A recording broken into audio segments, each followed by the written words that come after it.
How's it going, guys? Welcome back to another episode of Jacob Wall Fishing. Just hanging out. It's kind of a dreary day today, but we're hanging out because of this COVID-19 thing. I mean, that's the big word on the street. Everybody's kind of freaking out a little bit. Well, not everybody, but some people are. Me personally and my girlfriend Michaela, we're taking it seriously. We've been staying at home mostly. We're getting kind of bored, to be totally honest with you, but it's a good opportunity to edit these videos and share this stuff with you guys from our previous tournament. And I actually went out fishing the other day with a buddy of mine. We stayed our safe 6 feet apart the whole time, and we caught some really nice fish. So I'm excited to edit that for you guys. That should be up here in the next week or so. And then this video is going to get done, and you guys are watching it right now. So basically what this is a Lake Martin recap video. 14th place, really excited with that finish. I came off of a 12th place finish on Harris into Martin, completely different fishery, and very, very happy with the results. 14th place, but I just hope you guys enjoy. If you like this video and you're enjoying the content, please subscribe to the channel. If you are watching this video right now, go down below, and if you're not already subscribed, it takes like 3 seconds. Hit that little red button that says subscribe, and it will turn like white, and then you're subscribed to my channel. And then hit the notification bell, and that way you know when these videos come out, and you guys can keep up, keep watching, and stay in the loop with what's going on.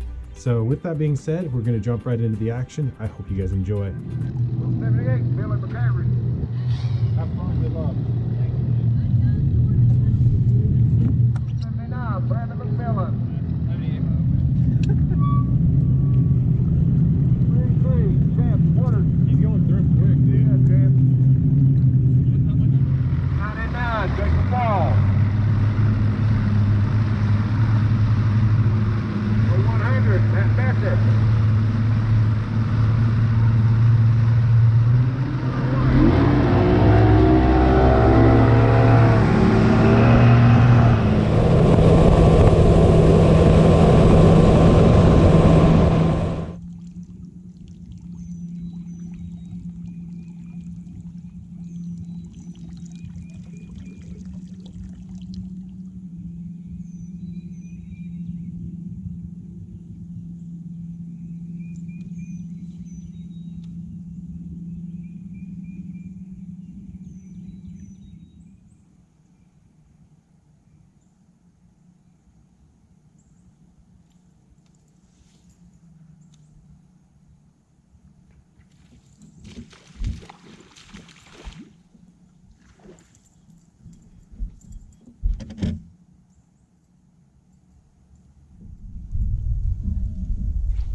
In the mouth.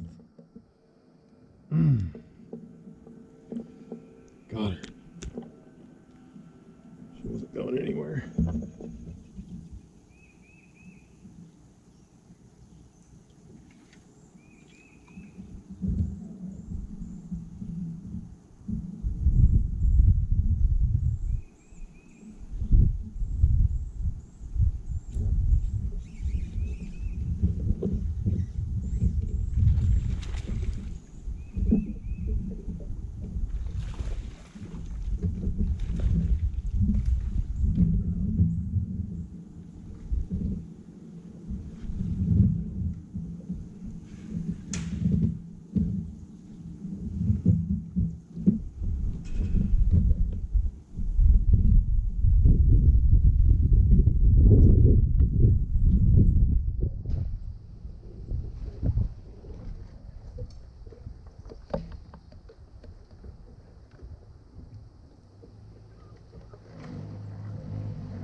Another one. Yes.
So what I'm going to talk to you guys about is sort of my thought process and how I approached this fishery. So I went into it wanting to target largemouth. It's a it's primarily a spotted bass fishery. Deep, clear water, on the Kalijah end, the Kalijah arm down by the dam, and then from about mid-lake up, it's dirtier water. We had been getting a lot of rain, so primarily the lake was dirtier, but that Kalijah end, that lower end, is clear water, deeper water, spotted bass, kind of offshore fishing. And I stayed away from that. I had pre-practiced in that kind of stuff, and it reminded me a lot of Lake Shasta, what I'm used to from back home in Oregon on the West Coast. And I've had really good tournaments on Shasta, and I've also had more tournaments than I can count and more days than I can count where I can't catch a bass over 2.5 pounds. And this lake reminded me of that to a T. So mentally for me, fishing that lower end, fishing for those spotted bass, it was almost like a mind block because I was so used to that kind of fishing on Shasta and not catching larger fish. I just didn't feel comfortable doing that and catching a larger quality fish. Not saying I couldn't have, I just didn't want to do that. And so I opted to fish shallow for largemouth. So in my practice, I started covering water, and the first bait I picked up was this spinnerbait right here. This is a War Eagle 1/2 ounce. This is like a blue herring color, and I've actually adjusted the blades on it. I've opened this up and changed my blades. This is a size 5 silver Colorado Hildebrandt, and I believe that's like a size 3 orange, like kind of reddish kicker blade. It's got some flash on there. I had these sitting around. I think these are for steelhead spinners or salmon spinners or something, but that's what I put together. And I was catching them on this in practice. What I've got on there is, this is actually the Gambler. This is their tiniest little version of their swim bait. It's called the TZ. And this is, I believe, this is Alewife or Alewife. That's a really nice kind of blue back color, matches up really well with that skirt. And the only reason I put that on there, it really doesn't add much action, but it adds a little bit of bulk to the bait part of it, and so they target this bait part a little bit better. Also gives a little more weight for casting. But I caught them really, really good in practice on that spinner bait, and they were super shallow. I was catching them up around wood, up in the backs of pockets, up 2 foot or less, really waking this and kind of just fishing it, real shallow up in the structure. With that being said, the final day of practice, I noticed I was getting bit so shallow with my spinnerbait so close to the surface, I wanted to opt to try a buzzbait. So I grabbed this guy. This is I believe a 1/2 ounce Nichols reflex buzzbait. That's like a blue kind of white color with a gold blade. One of my favorite buzzbaits right here. And I was getting bit on this guy as well. I caught a couple nice fish, lost a pretty nice fish that final day of practice. So I had really keyed into the skirted kind of bladed baits up shallow in the backs of pockets. And like I had been saying, I targeted largemouth, and I was primarily getting largemouth, but I was also catching solid spotted bass doing the same thing.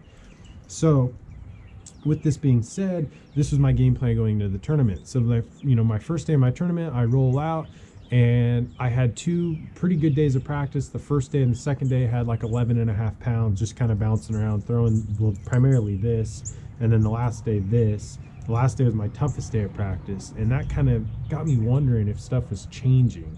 And I had a feeling the bass were still there. The water temperature was in the low 60s and warming, and I knew they were still there. I thought what might have been going on was that they were locking down on beds and spawning. And so what I did was I started slowing down, throwing a wacky worm. And the worm that I threw was a Gary Yamamoto. I got a whole box of them here. Let me pull a couple of the colors out. This is the color that I primarily threw. This is green pumpkin with red flake, like laminate kind of. I don't know if you can see that there, but it's one of my favorite colors. Really natural, good little red flake in there. Throwing that one primarily, and then I also threw this one, which is like a green pumpkin amber laminate. And I was wacky rigging it using the shrink tube. I'll show you that in another video. That's another video I want to do for you guys. So I won't disclose too much of that, but as you can see, it keeps my hook nice and perpendicular to the bait. So if you're interested in learning more about that, I should have a video up here in the next couple weeks talking just about that rigging on my wacky worm. But I was using a decoy. This is a decoy cover finesse heavy duty, or HD. This is the 2/0. What I like about this hook is that it's got a bristle weed guard, almost like a jig, but it's real light, light gauge. You can kind of flare it out however you want. I typically flare it out like where a couple are on each side like that, and that will protect it from hanging up on brush. And this weed guard, unlike a lot of wacky rig hooks or weedless finesse hooks, this weed guard actually works, which is key, because if you're casting around shallow structure, docks, sticks, wood, whatever it might be, you don't want to snag up. I mean, you want to get that bait through there without having to go over and get it, and you also don't want to be breaking stuff off all the time throughout the day. A little stouter hook on there, so you can throw that on like 12 or 15 pound leader. I still throw it on a spinning rod. You could throw that on a bait caster, but that's what I slowed down to, and this is what I ended up weighing, I'd say 90% probably of my fish on.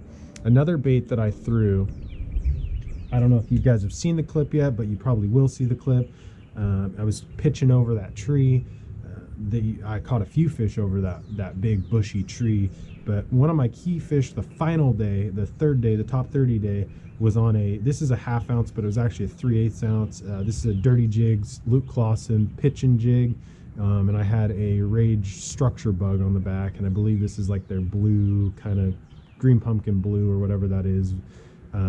That's an Alabama Craw Dirty Jig. I like this jig a lot, real compact, real small, good little profile, comes through structure really, really well. But this is the 1/2 ounce. Like I said, I was throwing the 3/8 ounce, and that's what I caught that one nice fish the last day on.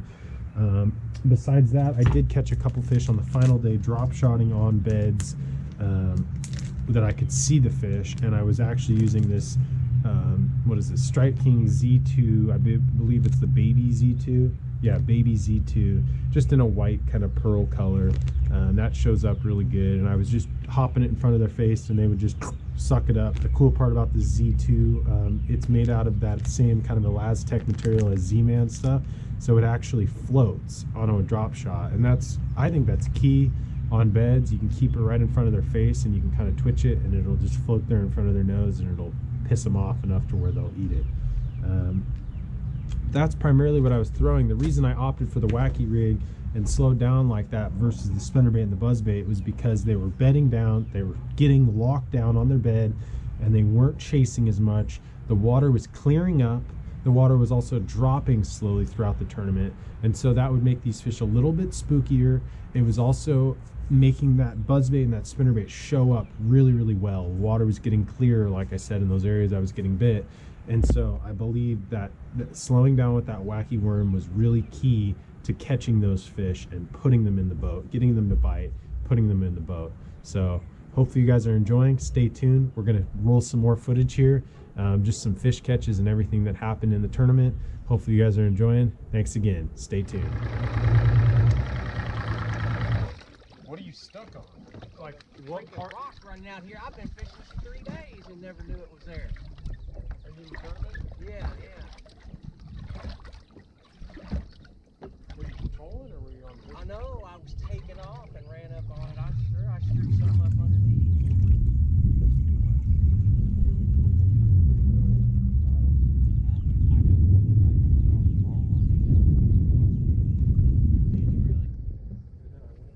Just a little bit. I guarantee if you tie it to your eye back here, and we'll cut it off if we have to off your eye. I'm sorry. Dude, you're fine.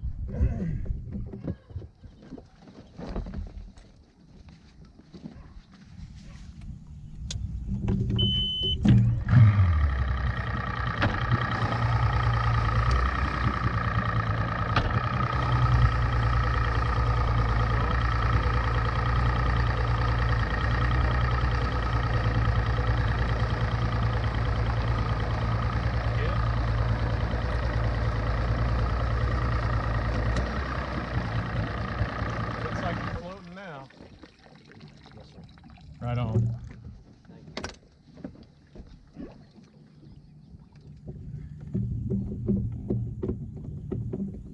Voila. I appreciate it, man. Yeah, man. I'm Jacob, by the way. I'm Troy Roeder. Troy. Nice to meet you. Brand new boat, dude. Well, It happens. you think it screwed up the fiberglass? Yeah. I don't know how bad I'll see.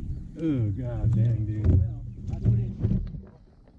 Thank you, dude. Appreciate it. You don't have a pack of green pumpkin Senkos that I could have, do you? Man, I've been catching them on these. I'll give you some. Is it the red? I saw it Yeah. tied on your rod. That's what I caught them on yesterday. Could I have some of them? A Yeah, couple? I don't have any green pumpkin. Oh, I got this one. My buddy's been catching them on. Which one? I'll take like just a few of those if you don't mind.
is absolutely anybody's ball game here.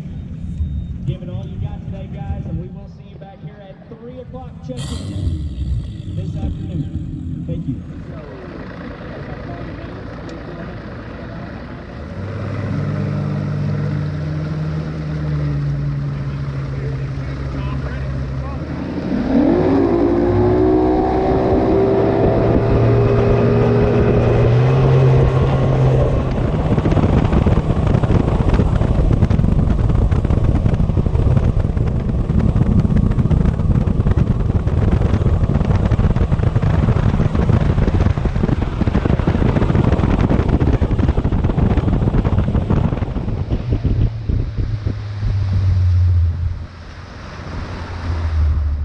Let's get it, day 3.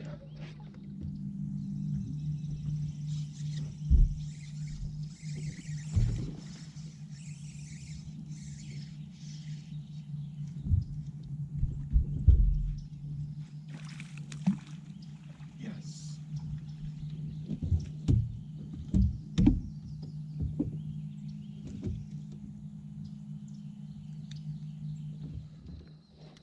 Number 1. It's a pretty good spotted bass. That's one of the biggest ones I've caught in the tournament.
Cool right there, guys.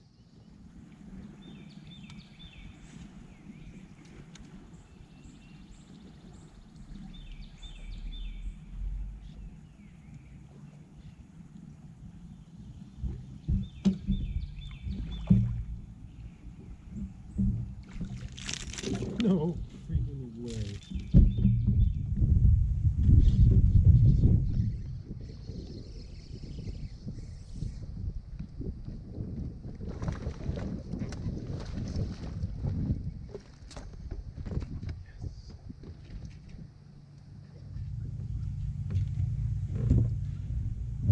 Little upgrade.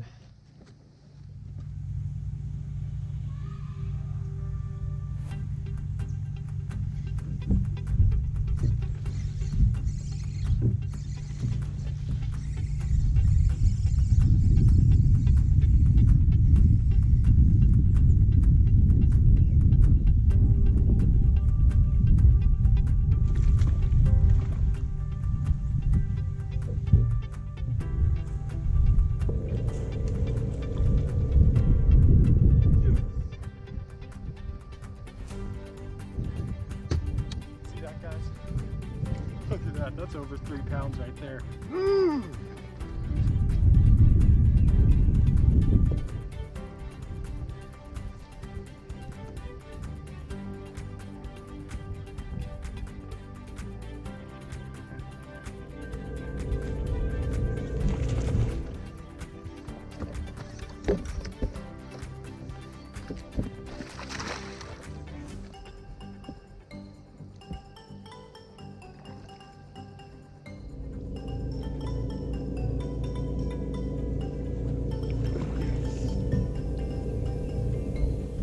That right there, guys, she sucked it in.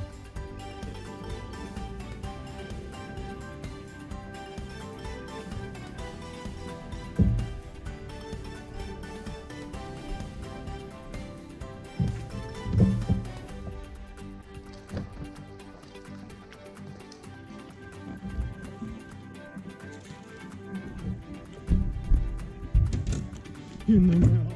In the mouth.